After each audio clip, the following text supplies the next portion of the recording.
இங்க ஒருத்தன் ஃப்ளைட்ல ஏரோஸ்ட்ரெஸ் கிட்ட தப்பான இடத்துல கை வைக்கிறான். அப்புறமா தெரியாம பட்டுருச்சுன்னு சொல்லி சமாளிக்கிறான். இந்த பொண்ணு தெரியாம தான் பட்டுருச்சுன்னு சொல்லி விட்டுறா. ஆனா மறுபடியும் இதே மாதிரி வேற ஒரு பொண்ணு மேலேயும் கை வைக்கிறான். இதை விட மோசமா கை வைக்கிறான். அந்த பொண்ணுக்கு என்ன பண்றதுன்னு தெரியாம சங்கடப்படுறா. அதுக்கப்புறம் அழுதுட்டே கேபின்குள்ள போயிடுறா. இதை கூட இருக்க பொண்ணுங்களாம் பார்த்துட்டு அவகிட்ட என்ன நடந்துச்சுன்னு சொல்லி கேட்கும் போதுதான் நடந்த எல்லாத்தையும் இந்த பொண்ணு சொல்றா. இதை கேட்டதும் அந்த பொண்ணு ஷாக் ஆகுறா. ஏன்னா இந்த பொண்ணு மேல தெரியாம தான் கை வச்சுச்சுன்னு சொல்லியிருப்பான். ஆனா தெரிஞ்சதான் அவன் பண்ணிருக்கான்னு தெரிஞ்சு செம்ம கோவத்துல போய் சண்டை போட ஆரம்பிக்கிறா. ஆனா அந்த ஆள் இதுக்கு ப்ரூஃப் இருக்கான்னு சொல்லி ரொம்ப திமிராவும் பேச ஆரம்பிக்கிறான். இது எல்லாத்தையும் பார்த்துட்டு இருந்த இவங்க டீம் மெம்பர்ஸ் எல்லாருமே இப்ப கேபின்குள்ள வந்து விசாரிக்கிறாங்க. அப்பதான் இவங்க டீம்ல இருக்க வேற ஒரு பொண்ணு இதை பப்ளிக் சர்வீஸ்ல சகஜம்தான், இதை பெருசாக்க வேண்டாம், ஆல்ரெடி ஃபிளைட் ரொம்ப டிலே ஆயிருக்கு அப்படின்னு சொல்றா. ஆனா பைலட் என்ன வேலை பார்த்தாலும் ஒரு பொண்ணு மேல ஒருத்தன் கை வைக்கிறேன்னா சும்மாவே விடக்கூடாதுன்னு கோவப்படுறாங்க. அதுக்காக ஒரு பிளான் போடுறாங்க. அது என்னன்னா ஃபிங்கர் பிரிண்ட் டெஸ்ட் கொடுப்போம் அப்படின்னு சொல்லலாம். அப்படின்னு சொன்ன உடனே அந்த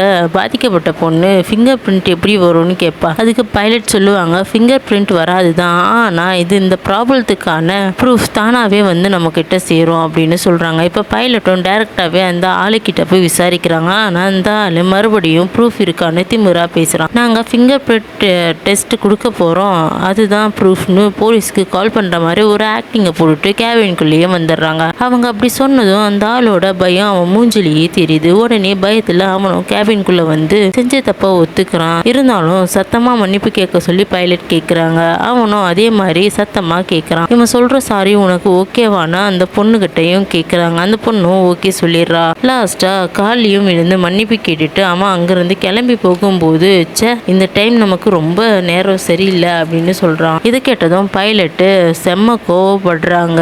அவன் இதே வேலையா தான் இருக்கான் போலன்னு போலீஸ்க்கும் கால் பண்ணி நடந்தது எல்லாத்தையும் சொல்றாங்க. இதை கூட இருந்த பொண்ணு பார்த்துட்டு அதுதான் அவன் மன்னிப்பு கேட்டானே, அதோட இந்த பிரச்சனையை விட்டுடலாமேன்னு கேட்க இவன் இந்த டைம் மட்டும் தான் இப்படி பண்ணியிருந்தானா நம்ம மன்னிச்சு விட்டுருக்கலாம். ஆனா இவன் இதையே ஒரு பொழப்பா இல்ல செஞ்சுட்டு இருக்கான். அவன் லாஸ்டா சொன்ன வார்த்தையிலேயே தெரியுது, அதனாலதான் அவனை தண்டிக்கணும் அப்படின்னு சொல்லிட்டு போலீஸ்க்கு அவனை புடிச்சு கொடுத்துட்றாங்க. அவனும் ப்ரூஃப் இருக்கான்னு கேட்க ஆனா அந்த டைம் பைலட் அவன் மன்னிப்பு கேட்டதை ரெக்கார்ட் பண்ணி வச்சிருப்பாங்க. அதை காமிச்சு இதுதான் ப்ரூஃப்னு சொல்லிடுறாங்க. இந்த மாதிரி பொண்ணுங்க தனக்கு நடந்ததை தைரியமா வெளியே சொல்லணும். அப்படி சொன்னாதான் இந்த மாதிரி வேற ஒரு பொண்ணுக்கும் நடக்காமலேயும் நம்ம தடுக்க முடியும்.